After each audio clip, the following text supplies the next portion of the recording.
Now I'd like to introduce Dr. Rocio Calvo. Dr. Calvo is an associate professor of global practice at the Boston College School of Social Work. She is also the founding director of the Latinx Leadership Initiative, or otherwise known as the LLI, at Boston College, and co-leads the Grand Challenge Initiative, Achieve Equity, Equal Opportunity for All, of the American Academy of Social Work and Social Welfare. Her work focuses on the role of public services in the integration of immigrants and how socioeconomic and cultural factors optimize or jeopardize the life satisfaction of immigrants throughout their immigration careers. With a grant from the Russell Sage Foundation right now, Rocio is exploring the experiences of older Latinx adults specifically. Thank you so much, Rocio. Thank you, Tina, and good afternoon, everyone. I am delighted to be here to be talking about my research with older Latino immigrants and the older Latino population overall. I specifically would like to focus on an aspect of my research that intends to look at what do we mean by meaning and purpose for an intersectional perspective. Next slide, please. So what do we mean by meaning and purpose from an intersectional perspective? What I focus is on happiness. I look at the happiness of older Latinos. Why? Because Latinos are, in the United States, one of the groups that live longer than any other groups, yet they reach late life, maybe with fewer economic resources and more functional limitations than other groups of older adults, given a lifelong experience of lack of access to opportunities and to discrimination.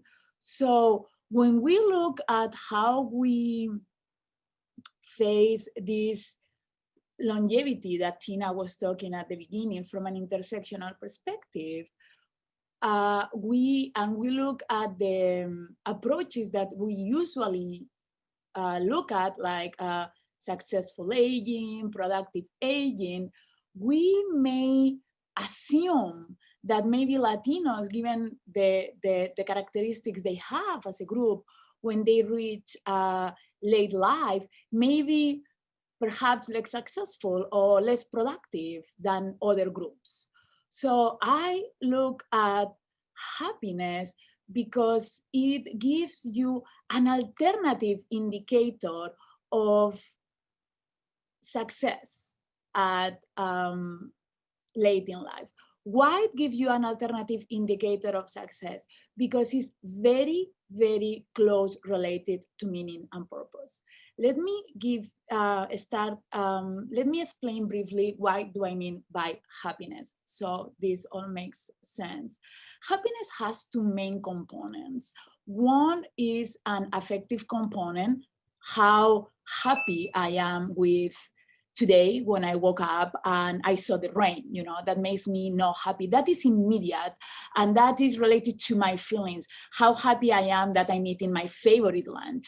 How happy I am that I am spending time with my children. The happiness I study is the other component, how satisfied I am with my life. If I ask you to close your eyes for 1 second and to think of your life overall until now, everything that is in it, that is long-term, and I ask you how satisfied you are with your life, it requires an assessment of everything, an overall take on it. It's not only the work you have, it's not only how much money you have. Although those things are very important indeed, the meaning and purpose that you give those different elements are as important, if not more, than the elements itself. And that is key because it allows people to rate their level of satisfaction according to what they consider important, not according to external factors that may be imposed upon them, especially from a normative way to look at life satisfaction. For instance, how much you volunteer, how are you engaged? We usually have only one perspective rather than, as Tina said at the beginning, giving people the voice of what do they value and what makes them satisfied with their life.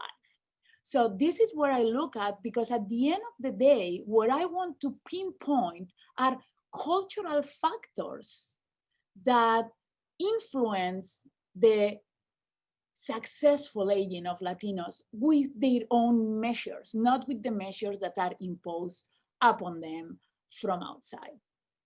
Next slide, please. So I look at this with some of my colleagues, one of them, Tina, and we found a paradox. Latinos, as I told you, reach all their life with fewer economic resources, more functional limitations, poorer health.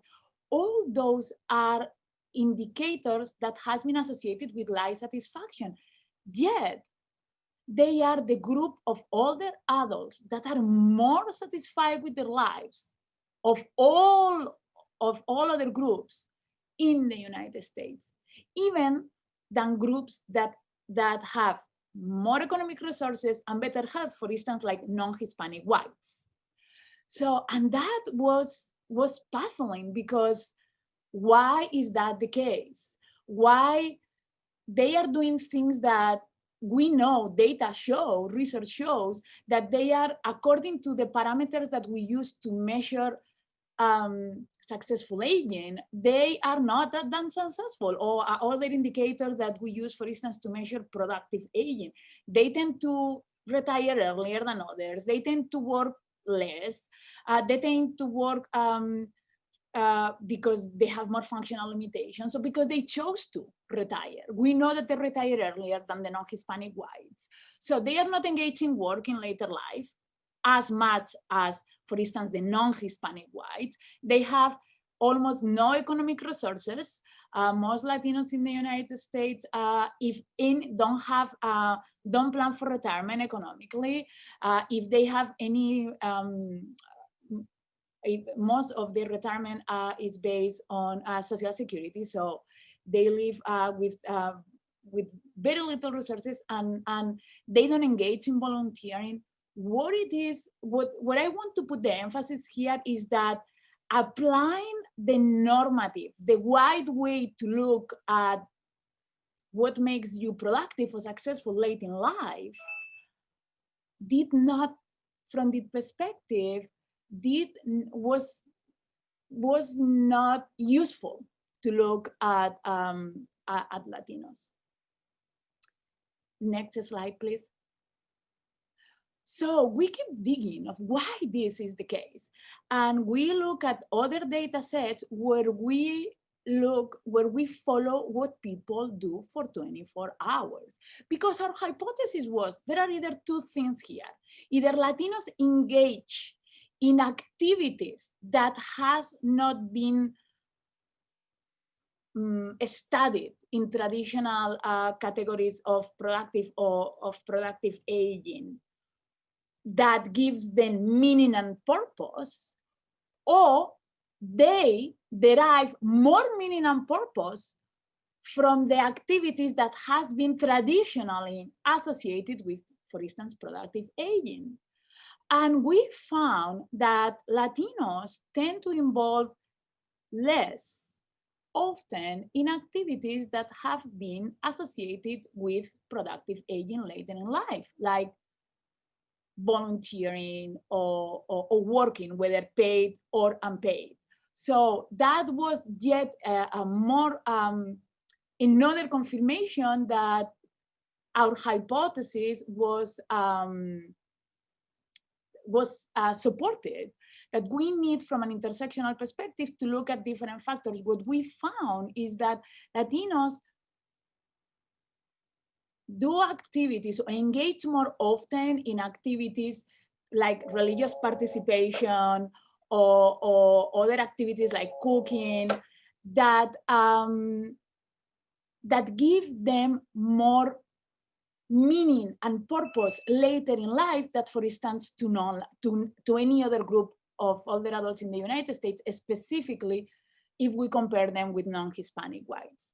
So the lessons we learn here and what we do is to, when we look at aging and life satisfaction and meaning and purpose later in life, specifically if we are thinking, for instance, in civic engagement, is important to expand our array of our understanding of how different people and different groups of older adults, in this case Latinos, may find meaningful or gives them purpose in life. Let me finish with this. Right now, I am involved in a fascinating project when we are conducting 300 in-depth interviews with older Latinos in the United States from different countries, just looking at what gives them meaning and purpose. And it's fascinating because there is a lot of variability. Another mistake would be to conceive Hispanics as a monolithic group. They are not. It varies a lot by country of origin, how long they have been in the United States, when you come to the United States. So I guess the lesson learned and the action to be taken, as Tina was saying at the beginning, and I have to concur with her, is to give voice to those individuals that we are working with and to expand our understanding of the factors that give meaning and purpose late in life with different populations. Thank you.